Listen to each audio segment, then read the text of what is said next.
राठौर ने इस मुद्दे पर राजस्थान के सीएम अशोक गहलोत को घेरते हुए इस्तीफे की मांग की। राजस्थान सरकार बहुत सारी चीजें दबाने की कोशिश करती है और इसीलिए हम सब की डिमांड ये है कि इसमें सीबीआई की जांच होनी चाहिए। महाराष्ट्र के पुणे में महिला की बहादुरी का एक वीडियो वायरल हो गया, जिसमें वो महिलाओं और बच्चों से भरी बस की ड्राइविंग करती दिखी। बताया गया कि इस बस के ड्राइवर को अचानक दौरा पड़ा, जिससे वो बस चलाने के काबिल नहीं रहा। इसके बाद बस में बैठी इस महिला ने ड्राइविंग सीट की कमान संभाली और 10 किलोमीटर तक बस चलाकर ड्राइवर को अस्पताल में भर्ती करवाया। यूपी में समाजवादी पार्टी के 2 एमएलसी घनश्याम लोधी और शैलेंद्र सिंह बीजेपी में शामिल हो गए। 2 दिन पहले इन दोनों विधायकों ने पार्टी से इस्तीफा दिया था। उपेक्षा हुई इसलिए छोड़ दिया समाजवादी पार्टी। और मुलायम सिंह यादव की बहू और समाजवादी पार्टी की नेता अपर्णा यादव के बीजेपी में जाने की अटकलें तेज हो गयी। इसके बाद शिवपाल यादव ने उन्हें पार्टी में रहकर काम करने की नसीहत दी। उन्हें देखिए शपथ में ही रहना चाहिए। पंजाब बीजेपी ने चुनाव आयोग को एक खत लिखा, जिसमें पंजाब विधानसभा चुनाव को एक हफ्ते के लिए टालने की अपील की। इसके पीछे दलील दी गई कि 16 फरवरी को श्री गुरु रविदास जी की जयंती है, जिसमें पंजाब के कई मतदाता राज्य से बाहर जाते हैं और उनका वोट डालना मुश्किल है। एक दिन पहले पंजाब के सीएम चरणजीत सिंह चन्नी ने भी इस मुद्दे पर आयोग को चिट्ठी लिखी थी। पंजाब की 117 सीटों पर 14 फरवरी को चुनाव है। उत्तराखंड के हरिद्वार में पुलिस ने भड़काऊ भाषण मामले में यति नरसिंहानंद सरस्वती को गिरफ्तार कर लिया।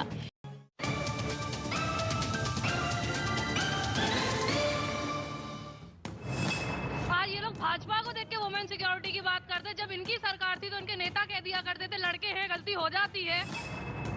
समाजवादी पार्टी आएगी और आके रहेगी। ये सभी नेता इसको खा गए, हाथरस को बेच खाया। आज ना नई इंडस्ट्रीज है, ना कोई कॉलेज है और ना कोई स्वास्थ्य की सेवा है। विधायक जी से पूछिए, इनके पास जाके मुलाकात की, डीएम के सामने धरना दिया, हमारी आवाज एक बार नहीं सुनी लोगों ने। भैया भाजपा ने हर साल 2 करोड़ लोगों को रोजगार देने का वादा किया, रोजगार कहाँ है? रोजगार 15 लाख कहाँ है? ये विपक्ष पूरी तरीका से खिसियाया हुआ है, इसको अपनी हार निश्चित दिख रही है, इसलिए बौखला के अनुग्रहण प्राप्त कर रहे हैं। नेताजी, ये जनता भाई बड़ी जबरदस्त है, पहचान गई है आपको। अब वो कह रही है कि जिला पंचायत के चुनाव में आपने भाजपा को वोट दिया था। अब विधायक जी कितना मजा ले रहे हैं। विधायक जी आ रहा हूँ।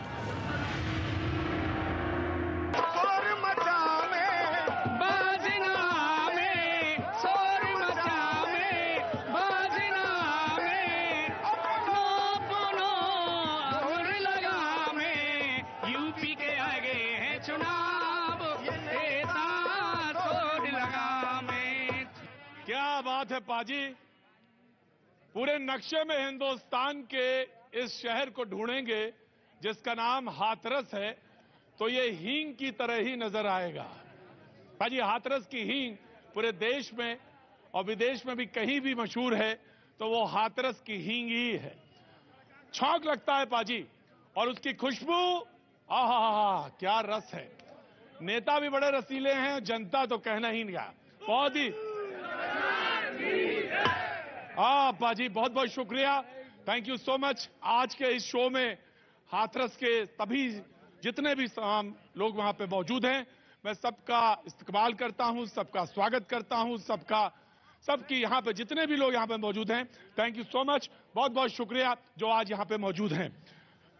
नेता भी मौजूद हैं, मैं उनसे तारुफ भी कराऊंगा, लेकिन आज खास तौर से जो मनोज जी आए हैं, जो उन्होंने रसिया सुनाया, बहुत शुक्रिया, बहुत बहुत शुक्रिया। मुझे मालूम है हाथरस है और जरूरत से ज्यादा गर्म है।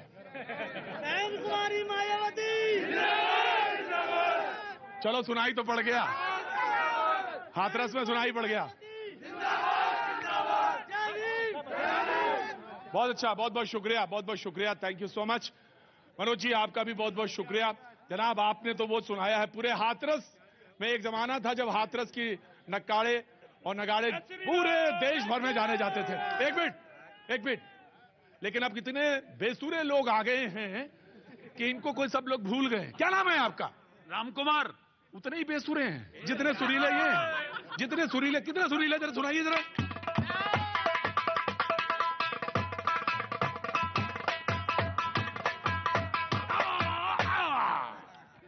क्या नाम है आपका? राम कुमार। कितने बेसुरे हैं? बिल्कुल बेसुरे, बिल्कुल बेसुरे। बहुत बहुत शुक्रिया, थैंक यू सो मच। जो हमारे साथ नेता मौजूद हैं, मैं उनसे तारुफ कराऊंगा, लेकिन जनता की तरफ मुखातिब हूं आज, मैं उन्हीं से बातचीत का सबसे सिलसिला शुरू करेंगे। और आज पहली बार है कि सारी टोपियां मुझे दिख रही हैं। उधर नीला है, इधर लाल है और इधर कमल है। क्या नाम है साहब आपका? मुकेश चौहान नाम है मेरा। मुकेश चौहान जी। और आपका जनाब? हेमंत गौड़, चुनाव लड़ रहे हैं आप भी? समाजवादी पार्टी का शहर अध्यक्ष उधर। शहर अध्यक्ष है? अरे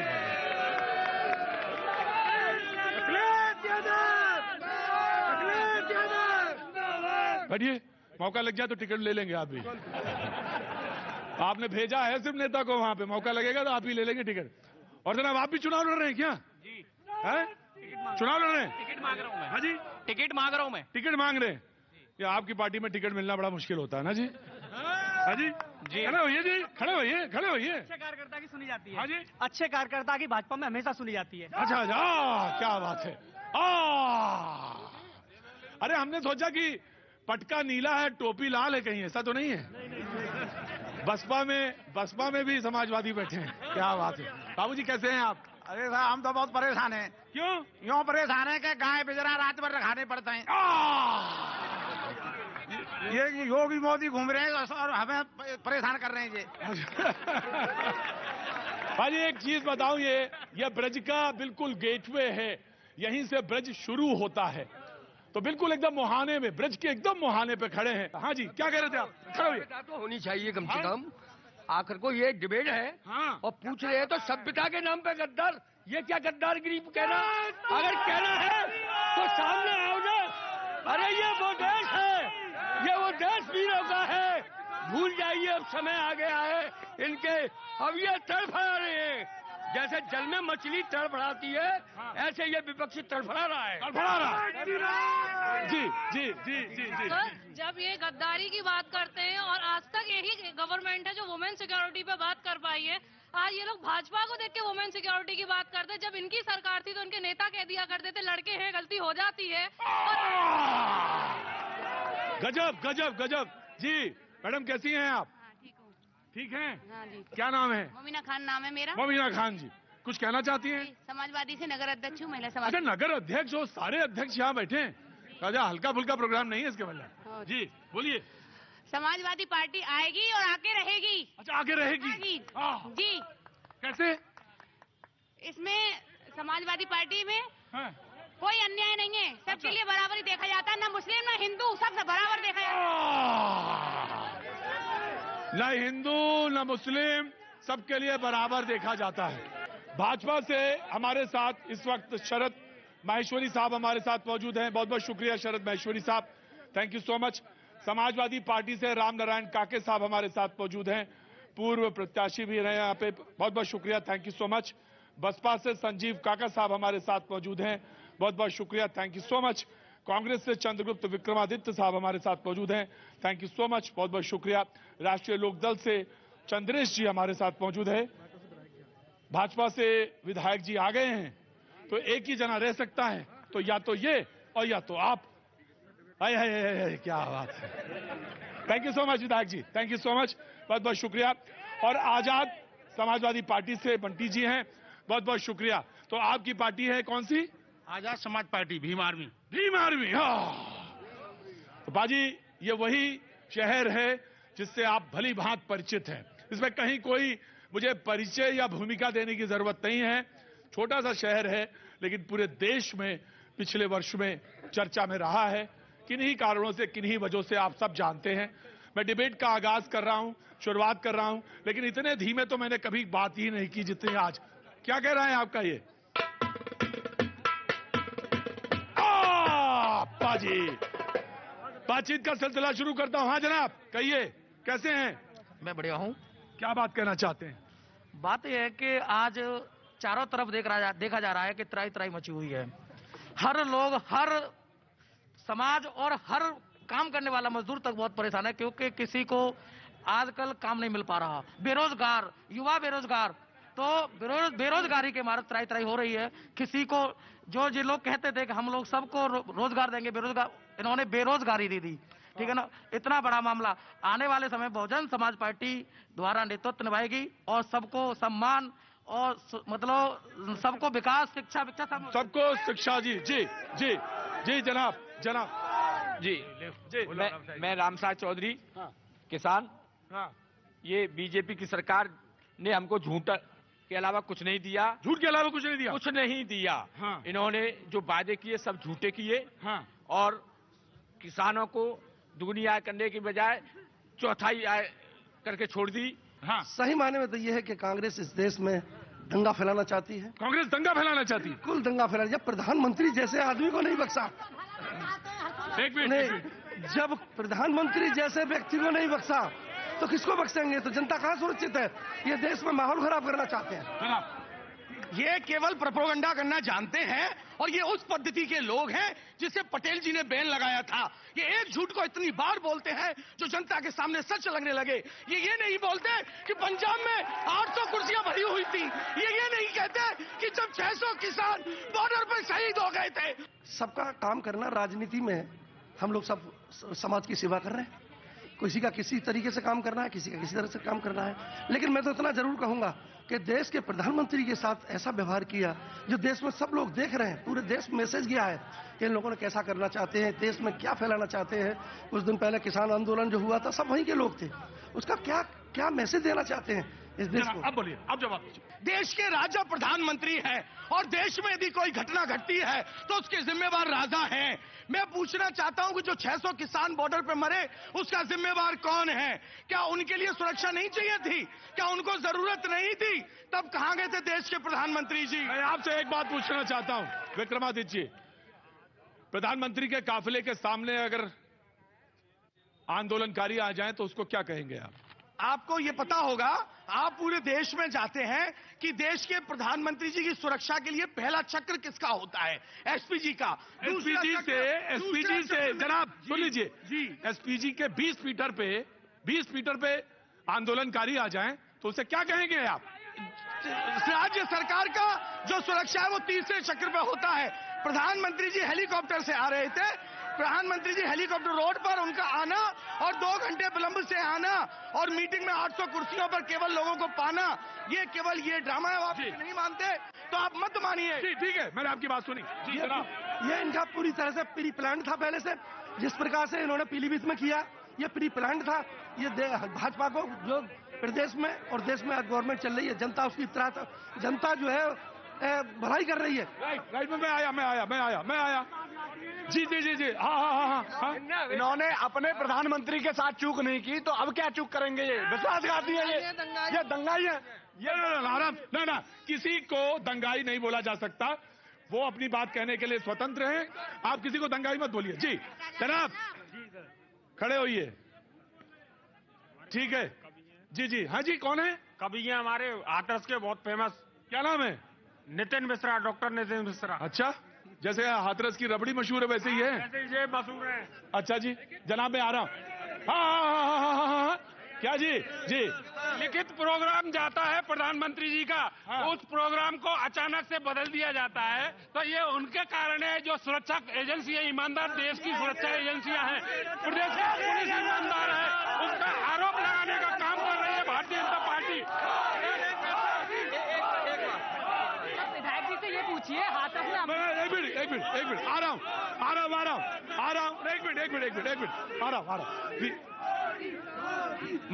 मैं आ रहा हूँ। मोदी आ रहा हूँ। जी जनाब आ रहा हूँ। समाजवादी पार्टी जी, कविता सुनाइए। जी कि दिल के गीत के लिए, प्रेम प्रीत के लिए, प्रेम भाव जागता है मन के मीत के लिए।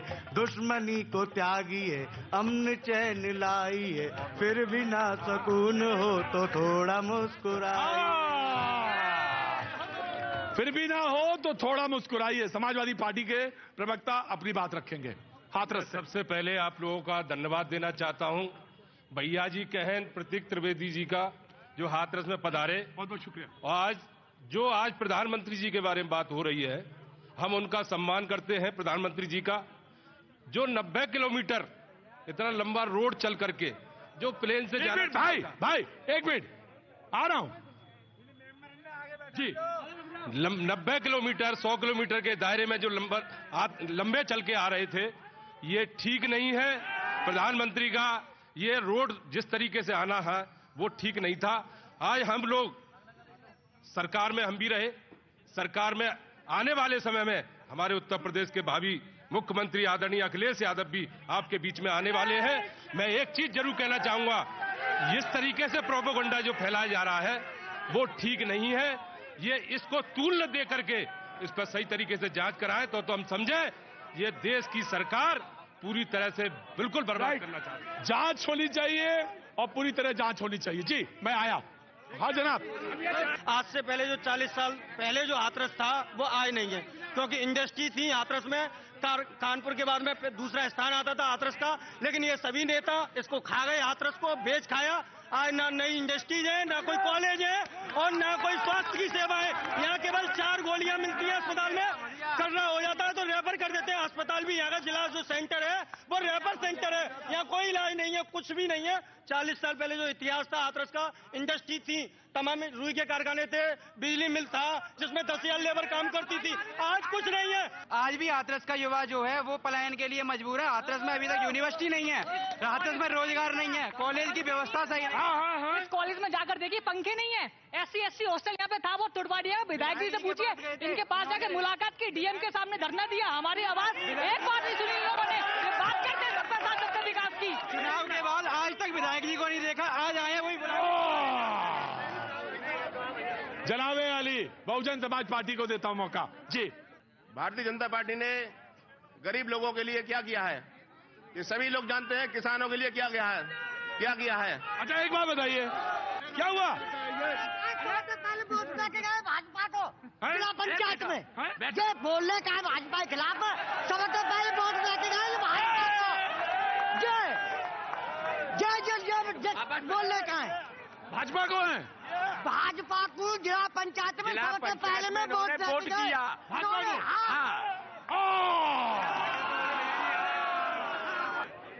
नेताजी ये जनता भाई बड़ी जबरदस्त है, पहचान गई है आपको। अब वो कह रही है कि जिला पंचायत के चुनाव में आपने भाजपा को वोट दिया था। माननीय बहन जी ने पूरे प्रदेश में हाथी बनवाने का काम किया। हाँ। क्या बोला? बोल मत। हाथी बनवाने का काम किया। हाथी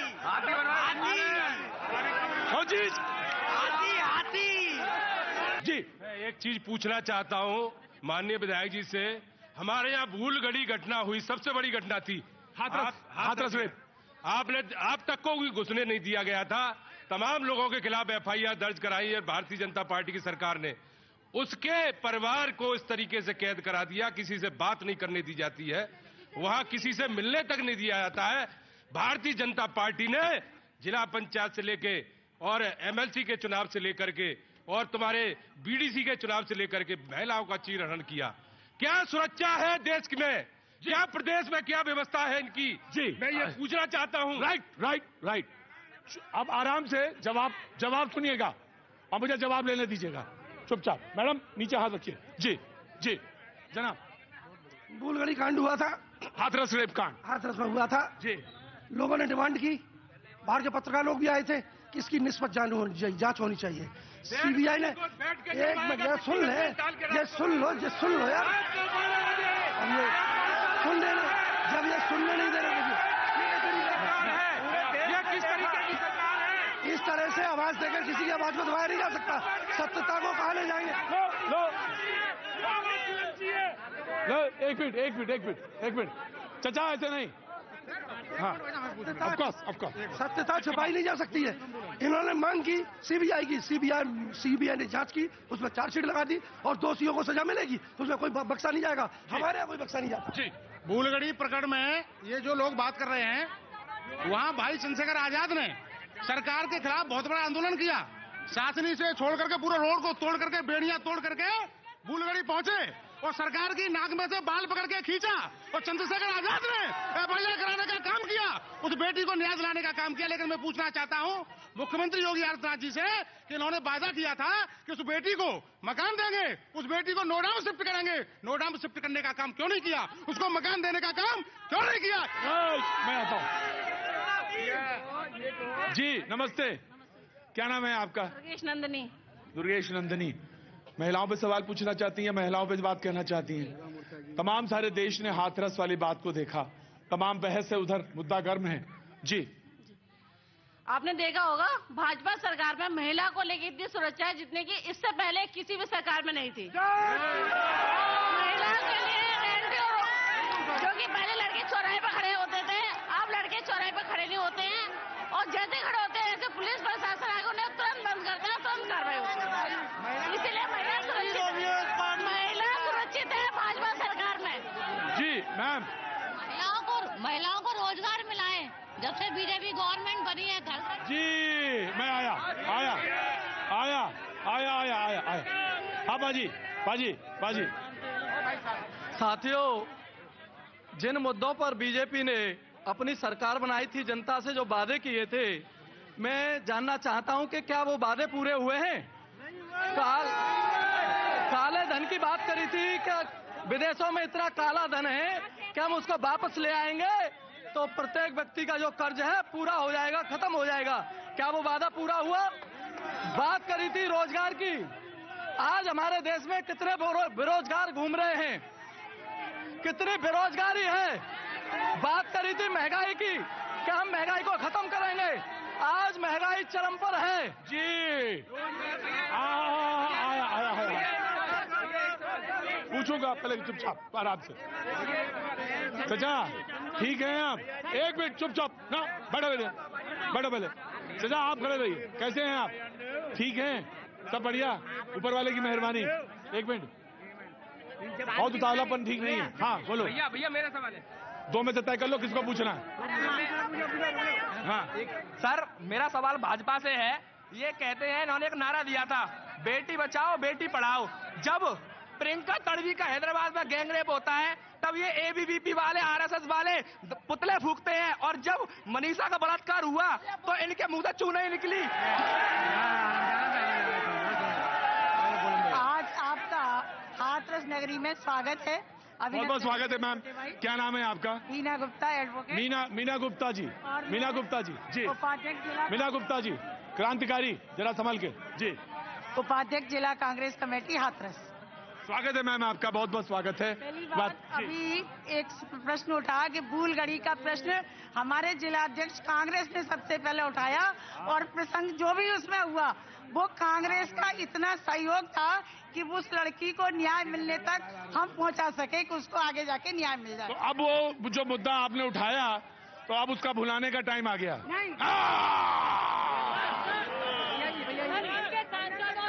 हाँ काम करती है और याद नहीं दिलाती है। तो मैं वो रेफरेंस आ गया तो बगैर से कह दिया आपने। कह रहे हैं तो हम याद दिला रहे हैं कि कांग्रेस ने क्या किया। अच्छा, दूसरी बात भैया, हाथरस का इतिहास उठा के देख लो कि जब कांग्रेस थी तो हाथरस क्या था? बहुत बड़ी उद्योग नगरी थी, रोजगार था, सब कुछ था। लेकिन जब से जब गड़बड़ हो गया। हाँ जी, मैं आ रहा।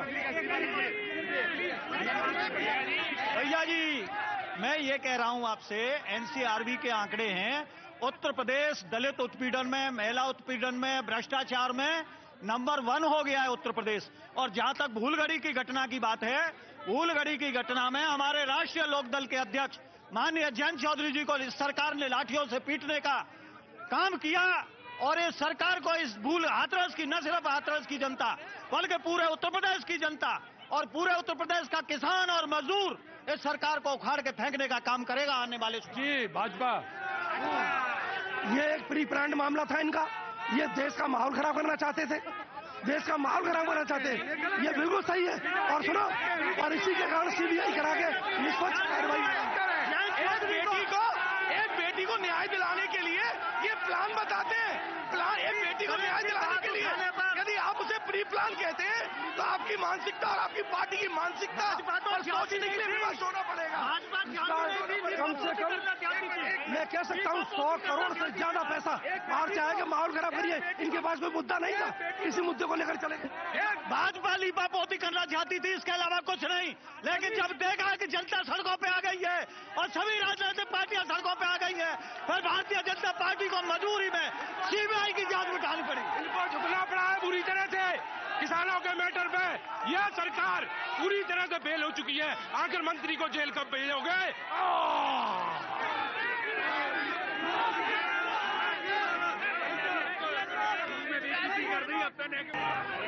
जय श्री राम। जय श्री राम। पाजी प्लीज, पाजी आम आदमी बहुत घबराता है बोल रहे हैं, यहाँ भी वहाँ भी और उधर भी। जी बोलिए। ये सपा बसपा अधिकांश इन्हीं लोगों की सरकार रही है। हाथरस के लिए इन्होंने क्या किया?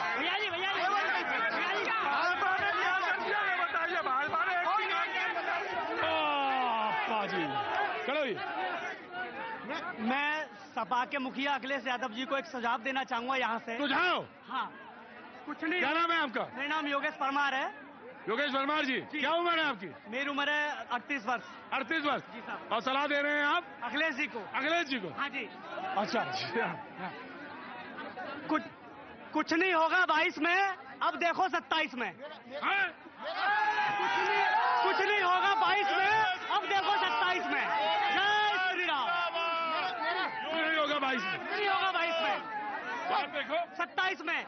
2014, 2017 और 2019 में जो हुआ वही 2022 में होने वाला है।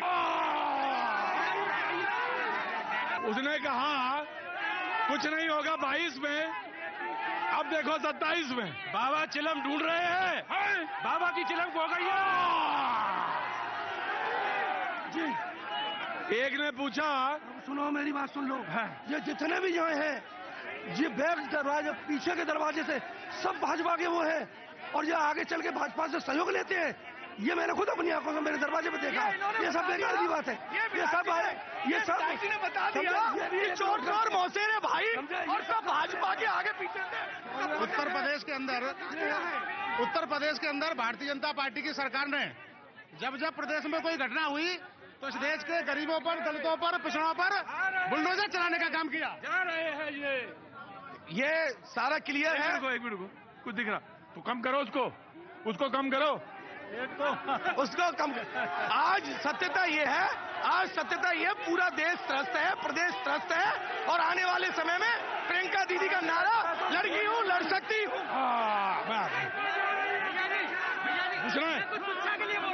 जब सभी दलों को बीजेपी में आना है तो हल्ला क्यों?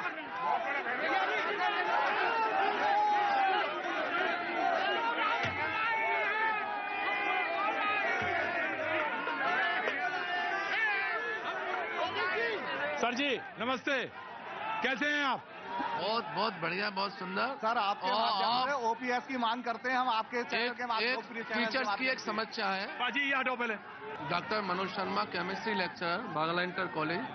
हालांकि 2004 से पहले मेरी नियुक्ति हो चुकी है, लेकिन हम शिक्षक समाज से हूँ। मैं टीचरों की एक समस्या को सरकार के सामने रखना चाहता हूँ कि 2004 के बाद जो शिक्षक हैं उनको पुरानी पेंशन में बहाल किया जाए, क्योंकि पेंशन ही इस टीचर का एक सहारा होता है।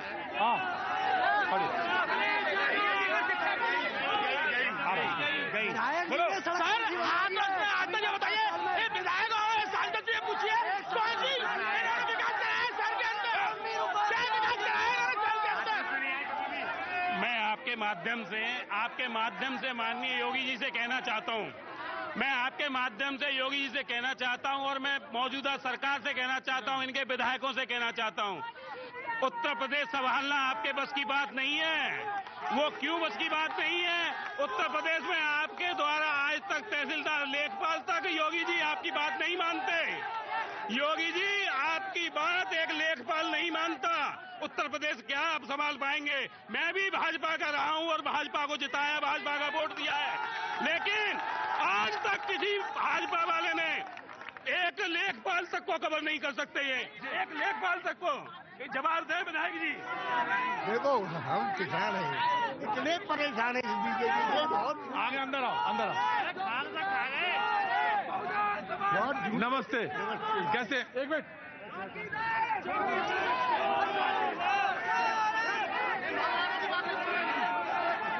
ऐसा नहीं सुनूंगा। काका नमस्ते, कैसे हैं आप? बढ़िया। बताइए।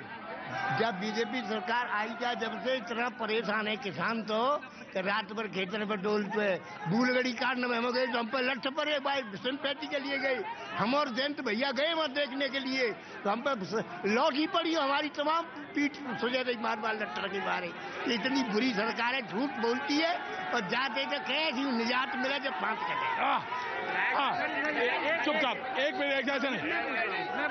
हाँ, पूरी भाजपा यहाँ उपस्थित है। हमको बात करो। पूरी भाजपा। मुझे सिर्फ ये बता दीजिए कि योगी जी ये कहते हैं कि पोस्टर लगवाएंगे अपराधियों के, बूलगड़ी कांड के अपराधियों के पोस्टर कहाँ गए, कौन से चौराहे पर है? दूसरी बात कि ये कहते हैं कि जेल में डालेंगे अपराधियों को, तो जेल में मिलने आशीष शर्मा चेयरमैन जी और सांसद जी जो बीजेपी के हैं वो मिलने क्यों गए? यहाँ किसी से ही पूछ लीजिए।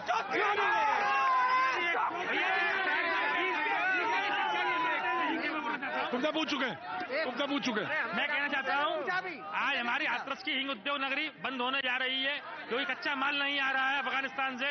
इतनी कोट अफगानिस्तान से इतनी वो हींग बाजी हींग जो है वो अफगानिस्तान से आती है। योगी की जो हींग 5,000 रुपए किलो आती थी वो 25,000 रुपए किलो हो चुकी है।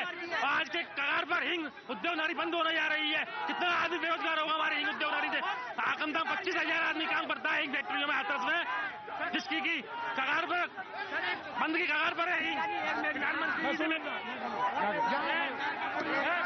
ठीक है, सुन लिया। मैं ये कहना चाहता हूँ कि जब भी चुनाव का समय आता है तो बीजेपी चुपचाप खड़े रहना।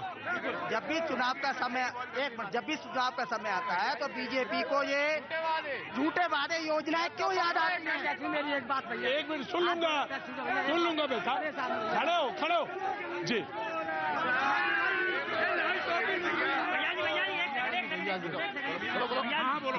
वोट उसी को दीजिए जहाँ में खोट न होए और पहले नोट दिखाए के पीछे चोट न होए। मेरा तो ये कहना है, बाजार में बैंगन है और सबरे बैंगन काने हैं, जिसमें कम छेद हो उसी से काम चला। क्या नाम है आपका? हमारा नाम कवि प्रदीप पंडित। कवि प्रदीप पंडित। अरे कुछ और भी है आपके पास? और भी आए गई है चुनाव की बेला, सन 22 में लगेगा मेला, मेले में भीड़ जुड़ेगी भारी, कोई जुआरी कोई मदारी, पूंजीपत बन गए भिखारी, भीख मांगने की तैयारी, सबके अपने अपने झंडे, सबके अपने अपने गुंडे।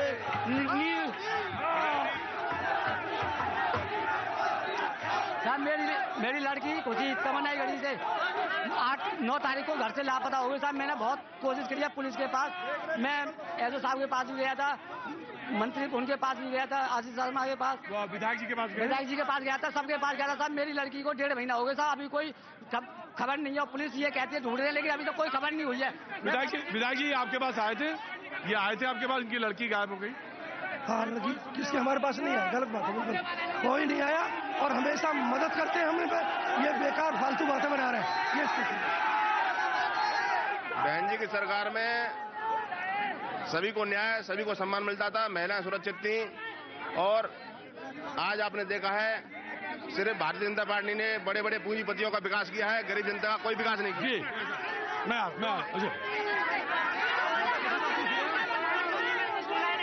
लोकतंत्र के ऊपर 2 लाइनें बोलनी है। बोलो। कि जली को आग कहते हैं, भुजी को राख कहते हैं, जली को आग कहते हैं, भुजी को राख कहते हैं, जिन्होंने संविधान लिखा उन्हें बाबा साहब कहते हैं। ये सरकार बदलनी है, ये सरकार निकम्मी है। फिल्मों में अमरीश पुरी गद्दारी करते नहीं है, जिसको 1-1 किलो अनाज 1-1 किलो चने बांटने काम करते हैं, उसके बाद अंगूठे का निशान लिया जाएगा।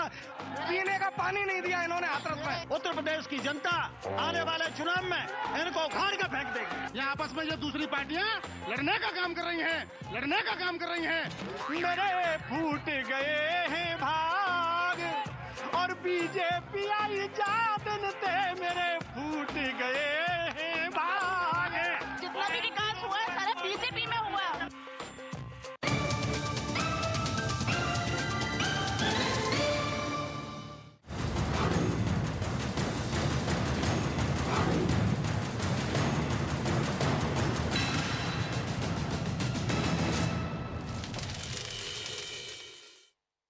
की अपील की। इसके पीछे दलील दी गई कि 16 फरवरी को श्री गुरु रविदास जी की जयंती है, जिसमें पंजाब के कई मतदाता राज्य से बाहर जाते हैं और उनका वोट डालना मुश्किल है। एक दिन पहले पंजाब के सीएम चरणजीत सिंह चन्नी ने भी इस मुद्दे पर आयोग को चिट्ठी लिखी थी। पंजाब की 117 सीटों पर 14 फरवरी को चुनाव हैं। उत्तराखंड के हरिद्वार में पुलिस ने भड़काऊ भाषण मामले में यति नरसिंहानंद सरस्वती को गिरफ्तार कर लिया। इस मामले में ये दूसरी गिरफ्तारी है। नरसिंहानंद को उस वक्त गिरफ्तार किया गया जब वो वसीम रिजवी उर्फ जितेंद्र त्यागी की गिरफ्तारी के विरोध में अनशन पर बैठे थे। समाज में जहर पैदा करने फैलाने का काम करता है, उसको कानून के तहत कड़े से कड़े प्रावधानों के तहत कार्रवाई होनी चाहिए। बीएसपी नेता सुधींद्र भदौरिया ने भी पुलिस की कार्रवाई का समर्थन करते हुए भड़काऊ भाषण देने वालों पर कड़ी कार्रवाई की अपील की। चाहे वो कितना भी बड़ा धार्मिक व्यक्तित्व हो, राजनीतिक व्यक्तित्व हो या कोई सामाजिक प्रतिष्ठा वाला व्यक्तित्व हो, उस पर कार्रवाई जरूर होनी चाहिए। यूपी के कानपुर में चेकिंग के दौरान एक गाड़ी से 50 लाख रुपए कैश बरामद किए गए। बताया गया कि ये गाड़ी इलाके के बीएसपी नेता शमशुद्दीन राइन की है। यूपी में बीजेपी जेडीयू गठबंधन पर बात नहीं बन पाई, जिसके बाद अब जेडीयू ने अकेले चुनाव लड़ने का ऐलान किया। कोरोना के खिलाफ वैक्सीनेशन का 1 साल पूरा हो गया। इस मौके पर प्रधानमंत्री मोदी ने ट्वीट कर इस अभियान से जुड़े लोगों की हौसला अफजाई की। इसके साथ ही उन्होंने लिखा कि भारत इस बात पर गर्व महसूस करता है कि हमारा देश टीकों के माध्यम से महामारी से लड़ने में योगदान देने में सक्षम है। 1 वर्ष में हमने जो सिद्धि हासिल की है उससे देश तो गौरवान्वित है ही। यूपी के मथुरा के वृंदावन से समाजवादी पार्टी के उम्मीदवार के खिलाफ पुलिस ने आचार संहिता के उल्लंघन का मामला दर्ज किया है। आरोप है कि एसपी उम्मीदवार देवेंद्र अग्रवाल और उनके समर्थकों ने पार्टी कार्यालय के उद्घाटन के दौरान ज्यादा भीड़ जुटा ली थी। मध्य प्रदेश के सिवनी पेंच टाइगर रिजर्व में कॉलर वाली बाघिन की मौत हो गई। 17 साल की इस बाघिन के नाम सबसे ज्यादा 29 शावकों को जन्म देने का रिकॉर्ड दर्ज है। यूपी के मेरठ की हस्तिनापुर सीट से कांग्रेस उम्मीदवार अर्चना गौतम की तस्वीरों पर हिंदू महासभा ने आपत्ति जताई और उन्हें प्रत्याशी बनाने पर विरोध जताया। हिंदू महासभा ने आरोप लगाया कि हस्तिनापुर से ऐसे प्रत्याशी को उतारना संस्कृति का अपमान है। अगर वो जीत गई तो अभिषेक अग्रवाल अपनी गर्दन घंटाघर पे खड़े होकर कटवाएगा, उनकी जमानत जब्त होगी। वहीं हिंदू महासभा के इस बयान पर अर्चना गौतम ने भी पलटवार किया। पहली बात तो मैं डरने वाली नहीं हूँ। आप किसी के कपड़ों पे लेके उसके कैरेक्टर को जज कैसे कर सकते हैं? अर्चना गौतम पेशे से मॉडल और अभिनेत्री हैं और वो साल 2014 में मिस यूपी और 2018 में मिस बिकनी इंडिया भी रह चुकी हैं। दिल्ली सरकार ने आने वाले दिनों में कोरोना के बढ़ते मामलों में कमी आने की उम्मीद जताई। इसके साथ ही दावा किया कि प्रदेश में 100% लोगों को कोरोना वैक्सीन की पहली डोज और 80% लोगों को दूसरी डोज लग चुकी है। लगातार तीसरा दिन था कि जिस दिन केसेस कम हो रहे थे। यूपी चुनाव से पहले बांदा में पुलिस ने चेकिंग के दौरान 28 किलो विस्फोटकों के साथ 3 आरोपियों को गिरफ्तार किया। यूपी विधानसभा चुनाव के लिए आम आदमी पार्टी ने 150 प्रत्याशियों की पहली सूची जारी की। इसके साथ उसने सभी 403 सीटों पर अकेले चुनाव लड़ने का ऐलान किया। 150 प्रत्याशियों की पहली सूची आम आदमी पार्टी की ओर से जारी की जा रही है। अलवर में हुए नाबालिग लड़की से रेप केस की जांच सीबीआई को सौंपने के लिए राजस्थान में बीजेपी जोरदार प्रदर्शन कर रही है। जिसके बाद अशोक गहलोत सरकार ने मामले की जांच सीबीआई से कराने का फैसला लिया। एक रोज पहले ही लड़की के घर वालों ने इसकी मांग की थी।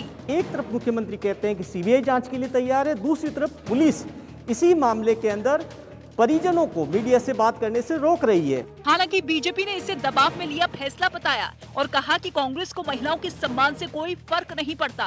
बीजेपी नेता राज्यवर्धन सिंह राठौर ने इस मुद्दे पर राजस्थान के सीएम अशोक गहलोत को घेरते हुए इस्तीफे की मांग की। राजस्थान सरकार बहुत सारी चीजें दबाने की कोशिश करती है और इसीलिए हम सब की डिमांड ये है कि इसमें सीबीआई की जांच होनी चाहिए। महाराष्ट्र के पुणे में महिला की बहादुरी का एक वीडियो वायरल हो गया, जिसमें वो महिलाओं और बच्चों से भरी बस की ड्राइविंग करती दिखी। बताया गया कि इस बस के ड्राइवर को अचानक दौरा पड़ा, जिससे वो बस चलाने के काबिल नहीं रहा। इसके बाद बस में बैठी इस महिला ने ड्राइविंग सीट की कमान संभाली और 10 किलोमीटर तक बस चलाकर ड्राइवर को अस्पताल में भर्ती करवाया। यूपी में समाजवादी पार्टी के 2 एमएलसी घनश्याम लोधी और शैलेंद्र सिंह बीजेपी में शामिल हो गए। 2 दिन पहले इन दोनों विधायकों ने पार्टी से इस्तीफा दिया था। उपेक्षा हुई इसलिए छोड़ दिया समाजवादी पार्टी। और मुलायम सिंह यादव की बहू और समाजवादी पार्टी की नेता अपर्णा यादव के बीजेपी में जाने की अटकलें तेज हो गयी। इसके बाद शिवपाल यादव ने उन्हें पार्टी में रहकर काम करने की नसीहत दी। उन्हें देखिए शपथ में ही रहना चाहिए। पंजाब बीजेपी ने चुनाव आयोग को एक खत लिखा, जिसमें पंजाब विधानसभा चुनाव को एक हफ्ते के लिए टालने की अपील की। इसके पीछे दलील दी गई कि 16 फरवरी को श्री गुरु रविदास जी की जयंती है, जिसमें पंजाब के कई मतदाता राज्य से बाहर जाते हैं और उनका वोट डालना मुश्किल है। एक दिन पहले पंजाब के सीएम चरणजीत सिंह चन्नी ने भी इस मुद्दे पर आयोग को चिट्ठी लिखी थी। पंजाब की 117 सीटों पर 14 फरवरी को चुनाव है। उत्तराखंड के हरिद्वार में पुलिस ने भड़काऊ भाषण मामले में यति नरसिंहानंद सरस्वती को गिरफ्तार कर लिया। इस मामले में ये दूसरी गिरफ्तारी है। नरसिंहानंद को उस वक्त गिरफ्तार किया गया जब वो वसीम रिजवी उर्फ जितेंद्र त्यागी की गिरफ्तारी के विरोध में अनशन पर बैठे थे। समाज में जहर पैदा करने फैलाने का काम करता है, उसको कानून के तहत कड़े से कड़े प्रावधानों के तहत कार्रवाई होनी चाहिए। बीएसपी नेता सुधींद्र भदौरिया ने भी पुलिस की कार्रवाई का समर्थन करते हुए भड़काऊ भाषण देने वालों पर कड़ी कार्रवाई की अपील की। चाहे वो कितना भी बड़ा धार्मिक व्यक्तित्व हो, राजनीतिक व्यक्तित्व हो या कोई सामाजिक प्रतिष्ठा वाला व्यक्तित्व हो, उस पर कार्रवाई जरूर होनी चाहिए। यूपी के कानपुर में चेकिंग के दौरान एक गाड़ी से 50 लाख रुपए कैश बरामद किए गए। बताया गया कि ये गाड़ी इलाके के बीएसपी नेता शमशुद्दीन राइन की है। यूपी में बीजेपी जेडीयू गठबंधन पर बात नहीं बन पाई, जिसके बाद अब जेडीयू ने अकेले चुनाव लड़ने का ऐलान किया। कोरोना के खिलाफ वैक्सीनेशन का 1 साल पूरा हो गया। इस मौके पर प्रधानमंत्री मोदी ने ट्वीट कर इस अभियान से जुड़े लोगों की हौसला अफजाई की। इसके साथ ही उन्होंने लिखा कि भारत इस बात पर गर्व महसूस करता है कि हमारा देश टीकों के माध्यम से महामारी से लड़ने में योगदान देने में सक्षम है। एक वर्ष में हमने जो सिद्धि हासिल की है, उससे देश तो गौरवान्वित है ही। यूपी के मथुरा के वृंदावन से समाजवादी पार्टी के उम्मीदवार के खिलाफ पुलिस ने आचार संहिता के उल्लंघन का मामला दर्ज किया है। आरोप है कि एसपी उम्मीदवार देवेंद्र अग्रवाल और उनके समर्थकों ने पार्टी कार्यालय के उद्घाटन के दौरान ज्यादा भीड़ जुटा ली थी। मध्य प्रदेश के सिवनी पेंच टाइगर रिजर्व में कॉलर वाली बाघिन की मौत हो गई। 17 साल की इस बाघिन के नाम सबसे ज्यादा 29 शावकों को जन्म देने का रिकॉर्ड दर्ज है।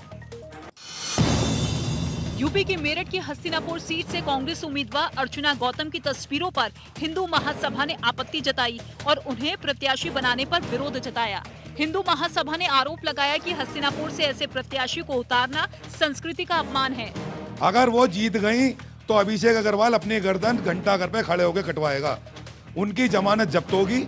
वहीं हिंदू महासभा के इस बयान पर अर्चना गौतम ने भी पलटवार किया। पहली बात तो मैं डरने वाली नहीं हूँ। आप किसी के कपड़ों पे लेके उसके कैरेक्टर को जज कैसे कर सकते हैं? अर्चना गौतम पेशे से मॉडल और अभिनेत्री हैं और वो साल 2014 में मिस यूपी और 2018 में मिस बिकनी इंडिया भी रह चुकी हैं। दिल्ली सरकार ने आने वाले दिनों में कोरोना के बढ़ते मामलों में कमी आने की उम्मीद जताई। इसके साथ ही दावा किया कि प्रदेश में 100% लोगों को कोरोना वैक्सीन की पहली डोज और 80% लोगों को दूसरी डोज लग चुकी है। लगातार तीसरा दिन था कि जिस दिन केसेस कम हो रहे थे। यूपी चुनाव से पहले बांदा में पुलिस ने चेकिंग के दौरान 28 किलो विस्फोटकों के साथ 3 आरोपियों को गिरफ्तार किया। यूपी विधानसभा चुनाव के लिए आम आदमी पार्टी ने 150 प्रत्याशियों की पहली सूची जारी की। इसके साथ उसने सभी 403 सीटों पर अकेले चुनाव लड़ने का ऐलान किया। 150 प्रत्याशियों की पहली सूची आम आदमी पार्टी की ओर से जारी की जा रही है। अलवर में हुए नाबालिग लड़की से रेप केस की जांच सीबीआई को सौंपने के लिए राजस्थान में बीजेपी जोरदार प्रदर्शन कर रही है, जिसके बाद अशोक गहलोत सरकार ने मामले की जांच सीबीआई से कराने का फैसला लिया। एक रोज पहले ही लड़की के घर वालों ने इसकी मांग की थी। एक तरफ मुख्यमंत्री कहते हैं कि सीबीआई जांच के लिए तैयार है, दूसरी तरफ पुलिस इसी मामले के अंदर परिजनों को मीडिया से बात करने से रोक रही है। हालांकि बीजेपी ने इसे दबाव में लिया फैसला बताया और कहा कि कांग्रेस को अबुधाबी एयरपोर्ट पर हुए हमले में 2 भारतीयों और एक पाकिस्तानी नागरिक की मौत। हूथी विद्रोहियों के हमले में 6 लोग घायल। बीजेपी और कांग्रेस की मांग के बाद चुनाव आयोग ने पंजाब में चुनाव की तारीख बदली। अब 14 फरवरी की बजाय 20 फरवरी को डाले जाएंगे वोट। रविदास जयंती की वजह से बदली गई तारीख। दिल्ली में लगातार तीसरे दिन कोरोना के मामलों में गिरावट दर्ज। संक्रमण दर घटकर हुई 27.99। पिछले 24 घंटे में 12,527 नए मामले। वो बस चलाने के काबिल नहीं रहा। इसके बाद बस में बैठी इस महिला ने ड्राइविंग सीट की कमान संभाली और 10 किलोमीटर तक बस चलाकर ड्राइवर को अस्पताल में भर्ती करवाया। यूपी में समाजवादी पार्टी के 2 एमएलसी घनश्याम लोधी और शैलेंद्र सिंह बीजेपी में शामिल हो गए। 2 दिन पहले इन दोनों विधायकों ने पार्टी से इस्तीफा दिया था। उपेक्षा हुई इसलिए छोड़ दिया समाजवादी पार्टी। और मुलायम सिंह यादव की बहू और समाजवादी पार्टी की नेता अपर्णा यादव के बीजेपी में जाने की अटकलें तेज हो गईं। इसके बाद शिवपाल यादव ने उन्हें पार्टी में रहकर काम करने की नसीहत दी। उन्हें देखिए शपथ में ही रहना चाहिए। पंजाब बीजेपी ने चुनाव आयोग को एक खत लिखा, जिसमें पंजाब विधानसभा चुनाव को 1 हफ्ते के लिए टालने की अपील की। इसके पीछे दलील दी गई कि 16 फरवरी को श्री गुरु रविदास जी की जयंती है, जिसमें पंजाब के कई मतदाता राज्य से बाहर जाते हैं और उनका वोट डालना मुश्किल है। एक दिन पहले पंजाब के सीएम चरणजीत सिंह चन्नी ने भी इस मुद्दे पर आयोग को चिट्ठी लिखी थी। पंजाब की 117 सीटों पर 14 फरवरी को चुनाव हैं। उत्तराखंड के हरिद्वार में पुलिस ने भड़काऊ भाषण मामले में यति नरसिंहानंद सरस्वती को गिरफ्तार कर लिया। इस मामले में ये दूसरी गिरफ्तारी है। नरसिंहानंद को उस वक्त गिरफ्तार किया गया जब वो वसीम रिजवी उर्फ जितेंद्र त्यागी की गिरफ्तारी के विरोध में अनशन पर बैठे थे। समाज में जहर पैदा करने फैलाने का काम करता है, उसको कानून के तहत कड़े से कड़े प्रावधानों के तहत कार्रवाई होनी चाहिए। बीएसपी नेता सुधींद्र भदौरिया ने भी पुलिस की कार्रवाई का समर्थन करते हुए भड़काऊ भाषण देने वालों पर कड़ी कार्रवाई की अपील की। चाहे वो कितना भी बड़ा धार्मिक व्यक्तित्व हो, राजनीतिक व्यक्तित्व हो या कोई सामाजिक प्रतिष्ठा वाला व्यक्तित्व हो, उस पर कार्रवाई जरूर होनी चाहिए। यूपी के कानपुर में चेकिंग के दौरान एक गाड़ी से 50 लाख रुपए कैश बरामद किए गए। बताया गया कि ये गाड़ी इलाके के बीएसपी नेता शमशुद्दीन राइन की है। यूपी में बीजेपी जेडीयू गठबंधन पर बात नहीं बन पाई, जिसके बाद अब जेडीयू ने अकेले चुनाव लड़ने का ऐलान किया। कोरोना के खिलाफ वैक्सीनेशन का 1 साल पूरा हो गया। इस मौके पर प्रधानमंत्री मोदी ने ट्वीट कर इस अभियान से जुड़े लोगों की हौसला अफजाई की। इसके साथ ही उन्होंने लिखा कि भारत इस बात पर गर्व महसूस करता है कि हमारा देश टीकों के माध्यम से महामारी से लड़ने में योगदान देने में सक्षम है। 1 वर्ष में हमने जो सिद्धि हासिल की है उससे देश तो गौरवान्वित है ही। यूपी के मथुरा के वृंदावन से समाजवादी पार्टी के उम्मीदवार के खिलाफ पुलिस ने आचार संहिता के उल्लंघन का मामला दर्ज किया है।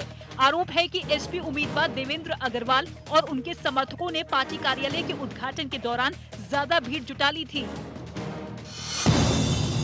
मध्य प्रदेश के सिवनी पेंच टाइगर रिजर्व में कॉलर वाली बाघिन की मौत हो गई। 17 साल की इस बाघिन के नाम सबसे ज्यादा 29 शावकों को जन्म देने का रिकॉर्ड दर्ज है। यूपी के मेरठ की हस्तिनापुर सीट से कांग्रेस उम्मीदवार अर्चना गौतम की तस्वीरों पर हिंदू महासभा ने आपत्ति जताई और उन्हें प्रत्याशी बनाने पर विरोध जताया। हिंदू महासभा ने आरोप लगाया कि हस्तिनापुर से ऐसे प्रत्याशी को उतारना संस्कृति का अपमान है। अगर वो जीत गई तो अभिषेक अग्रवाल अपनी गर्दन घंटाघर पे खड़े होकर कटवाएगा। उनकी जमानत जब्त होगी। वहीं हिंदू महासभा के इस बयान पर अर्चना गौतम ने भी पलटवार किया। पहली बात तो मैं डरने वाली नहीं हूँ। आप किसी के कपड़ों पे लेके उसके कैरेक्टर को जज कैसे कर सकते हैं? अर्चना गौतम पेशे से मॉडल और अभिनेत्री हैं और वो साल 2014 में मिस यूपी और 2018 में मिस बिकनी इंडिया भी रह चुकी हैं। दिल्ली सरकार ने आने वाले दिनों में कोरोना के बढ़ते मामलों में कमी आने की उम्मीद जताई। इसके साथ ही दावा किया कि प्रदेश में 100% लोगों को कोरोना वैक्सीन की पहली डोज और 80% लोगों को दूसरी डोज लग चुकी है। लगातार तीसरा दिन था कि जिस दिन केसेस कम हो रहे थे। यूपी चुनाव से पहले बांदा में पुलिस ने चेकिंग के दौरान 28 किलो विस्फोटकों के साथ 3 आरोपियों को गिरफ्तार किया। यूपी विधानसभा चुनाव के लिए आम आदमी पार्टी ने 150 प्रत्याशियों की पहली सूची जारी की। इसके साथ उसने सभी 403 सीटों पर अकेले चुनाव लड़ने का ऐलान किया। 150 प्रत्याशियों की पहली सूची आम आदमी पार्टी की ओर से जारी की जा रही है। अलवर में हुए नाबालिग लड़की से रेप केस की जांच सीबीआई को सौंपने के लिए राजस्थान में बीजेपी जोरदार प्रदर्शन कर रही है, जिसके बाद अशोक गहलोत सरकार ने मामले की जांच सीबीआई से कराने का फैसला लिया। एक रोज पहले ही लड़की के घर वालों ने इसकी मांग की थी। एक तरफ मुख्यमंत्री कहते हैं कि सीबीआई जांच के लिए तैयार है, दूसरी तरफ पुलिस इसी मामले के अंदर परिजनों को मीडिया से बात करने से रोक रही है। हालांकि बीजेपी ने इसे दबाव में लिया फैसला बताया और कहा कि कांग्रेस को महिलाओं के सम्मान से कोई फर्क नहीं पड़ता। बीजेपी नेता राज्यवर्धन सिंह राठौर ने इस मुद्दे पर राजस्थान के सीएम अशोक गहलोत को घेरते हुए इस्तीफे की मांग की। राजस्थान सरकार बहुत सारी चीजें दबाने की कोशिश करती है और इसीलिए हम सब की डिमांड ये है कि इसमें सीबीआई की जांच होनी चाहिए। महाराष्ट्र के पुणे में महिला की बहादुरी का एक वीडियो वायरल हो गया, जिसमें वो महिलाओं और बच्चों से भरी बस की ड्राइविंग करती दिखी। बताया गया कि इस बस के ड्राइवर को अचानक दौरा पड़ा, जिससे वो बस चलाने के काबिल नहीं रहा। इसके बाद बस में बैठी इस महिला ने ड्राइविंग सीट की कमान संभाली और 10 किलोमीटर तक बस चलाकर ड्राइवर को अस्पताल में भर्ती करवाया। यूपी में समाजवादी पार्टी के 2 एमएलसी घनश्याम लोधी और शैलेंद्र सिंह बीजेपी में शामिल हो गए। 2 दिन पहले इन दोनों विधायकों ने पार्टी से इस्तीफा दिया था। उपेक्षा हुई इसलिए छोड़ दिया समाजवादी पार्टी। और मुलायम सिंह यादव की बहू और समाजवादी पार्टी की नेता अपर्णा यादव के बीजेपी में जाने की अटकलें तेज हो गयी। इसके बाद शिवपाल यादव ने उन्हें पार्टी में रहकर काम करने की नसीहत दी। उन्हें देखिए शपथ में ही रहना चाहिए। पंजाब बीजेपी ने चुनाव आयोग को एक खत लिखा, जिसमें पंजाब विधानसभा चुनाव को एक हफ्ते के लिए टालने की अपील की।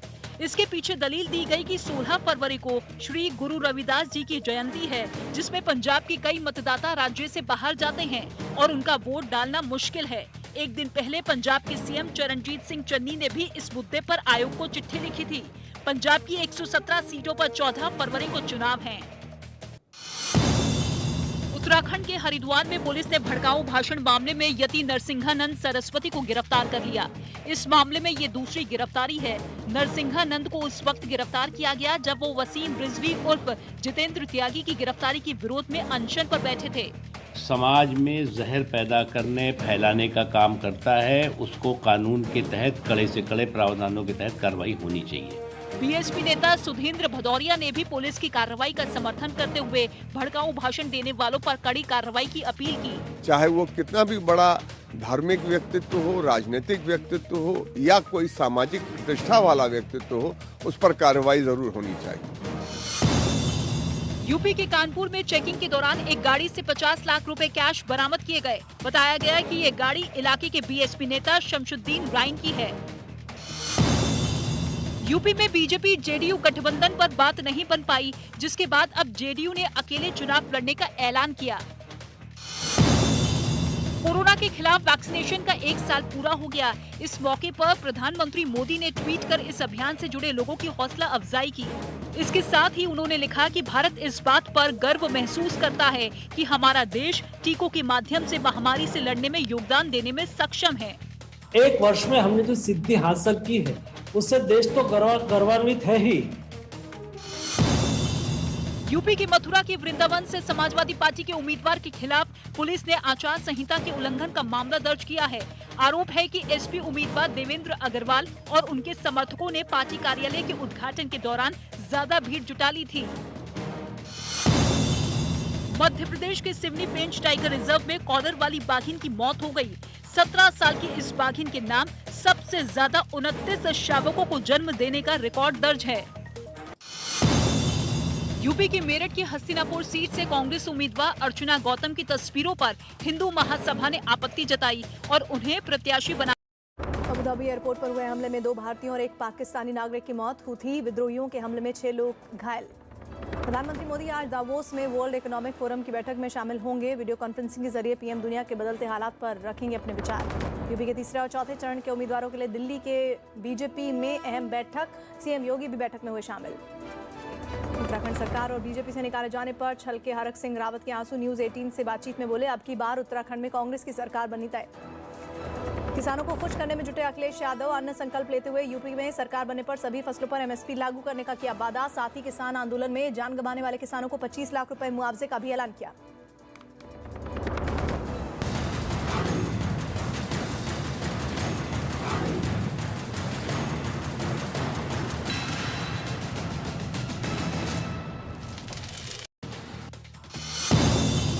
यूपी चुनाव से पहले बांदा में पुलिस ने चेकिंग के दौरान 28 किलो विस्फोटकों के साथ 3 आरोपियों को गिरफ्तार किया। यूपी विधानसभा चुनाव के लिए आम आदमी पार्टी ने 150 प्रत्याशियों की पहली सूची जारी की। इसके साथ उसने सभी 403 सीटों पर अकेले चुनाव लड़ने का ऐलान किया। 150 प्रत्याशियों की पहली सूची आम आदमी पार्टी की ओर से जारी की जा रही है। अलवर में हुए नाबालिग लड़की से रेप केस की जांच सीबीआई को सौंपने के लिए राजस्थान में बीजेपी जोरदार प्रदर्शन कर रही है, जिसके बाद अशोक गहलोत सरकार ने मामले की जांच सीबीआई से कराने का फैसला लिया। एक रोज पहले ही लड़की के घर वालों ने इसकी मांग की थी। एक तरफ मुख्यमंत्री कहते हैं कि सीबीआई जांच के लिए तैयार है, दूसरी तरफ पुलिस इसी मामले के अंदर परिजनों को मीडिया से बात करने से रोक रही है। हालांकि बीजेपी ने इसे दबाव में लिया फैसला बताया और कहा कि कांग्रेस को महिलाओं के सम्मान से कोई फर्क नहीं पड़ता। बीजेपी नेता राज्यवर्धन सिंह राठौर ने इस मुद्दे पर राजस्थान के सीएम अशोक गहलोत को घेरते हुए इस्तीफे की मांग की। राजस्थान सरकार बहुत सारी चीजें दबाने की कोशिश करती है और इसीलिए हम सब की डिमांड ये है कि इसमें सीबीआई की जांच होनी चाहिए। महाराष्ट्र के पुणे में महिला की बहादुरी का एक वीडियो वायरल हो गया, जिसमें वो महिलाओं और बच्चों से भरी बस की ड्राइविंग करती दिखी। बताया गया कि इस बस के ड्राइवर को अचानक दौरा पड़ा, जिससे वो बस चलाने के काबिल नहीं रहा। इसके बाद बस में बैठी इस महिला ने ड्राइविंग सीट की कमान संभाली और 10 किलोमीटर तक बस चलाकर ड्राइवर को अस्पताल में भर्ती करवाया। यूपी में समाजवादी पार्टी के 2 एमएलसी घनश्याम लोधी और शैलेंद्र सिंह बीजेपी में शामिल हो गए। 2 दिन पहले इन दोनों विधायकों ने पार्टी से इस्तीफा दिया था। उपेक्षा हुई इसलिए छोड़ दिया समाजवादी पार्टी। और मुलायम सिंह यादव की बहू और समाजवादी पार्टी की नेता अपर्णा यादव के बीजेपी में जाने की अटकलें तेज हो गयी। इसके बाद शिवपाल यादव ने उन्हें पार्टी में रहकर काम करने की नसीहत दी। उन्हें देखिए शपथ में ही रहना चाहिए। पंजाब बीजेपी ने चुनाव आयोग को एक खत लिखा, जिसमें पंजाब विधानसभा चुनाव को 1 हफ्ते के लिए टालने की अपील की। इसके पीछे दलील दी गई कि 16 फरवरी को श्री गुरु रविदास जी की जयंती है, जिसमें पंजाब के कई मतदाता राज्य से बाहर जाते हैं और उनका वोट डालना मुश्किल है। एक दिन पहले पंजाब के सीएम चरणजीत सिंह चन्नी ने भी इस मुद्दे पर आयोग को चिट्ठी लिखी थी। पंजाब की 117 सीटों पर 14 फरवरी को चुनाव हैं। उत्तराखंड के हरिद्वार में पुलिस ने भड़काऊ भाषण मामले में यति नरसिंहानंद सरस्वती को गिरफ्तार कर लिया। इस मामले में ये दूसरी गिरफ्तारी है। नरसिंहानंद को उस वक्त गिरफ्तार किया गया जब वो वसीम रिजवी उर्फ जितेंद्र त्यागी की गिरफ्तारी के विरोध में अनशन पर बैठे थे। समाज में जहर पैदा करने फैलाने का काम करता है, उसको कानून के तहत कड़े से कड़े प्रावधानों के तहत कार्रवाई होनी चाहिए। बीएसपी नेता सुधींद्र भदौरिया ने भी पुलिस की कार्रवाई का समर्थन करते हुए भड़काऊ भाषण देने वालों पर कड़ी कार्रवाई की अपील की। चाहे वो कितना भी बड़ा धार्मिक व्यक्तित्व हो, राजनीतिक व्यक्तित्व हो या कोई सामाजिक प्रतिष्ठा वाला व्यक्तित्व हो, उस पर कार्रवाई जरूर होनी चाहिए। यूपी के कानपुर में चेकिंग के दौरान एक गाड़ी से 50 लाख रुपए कैश बरामद किए गए। बताया गया कि ये गाड़ी इलाके के बीएसपी नेता शमशुद्दीन राइन की है। यूपी में बीजेपी जेडीयू गठबंधन पर बात नहीं बन पाई, जिसके बाद अब जेडीयू ने अकेले चुनाव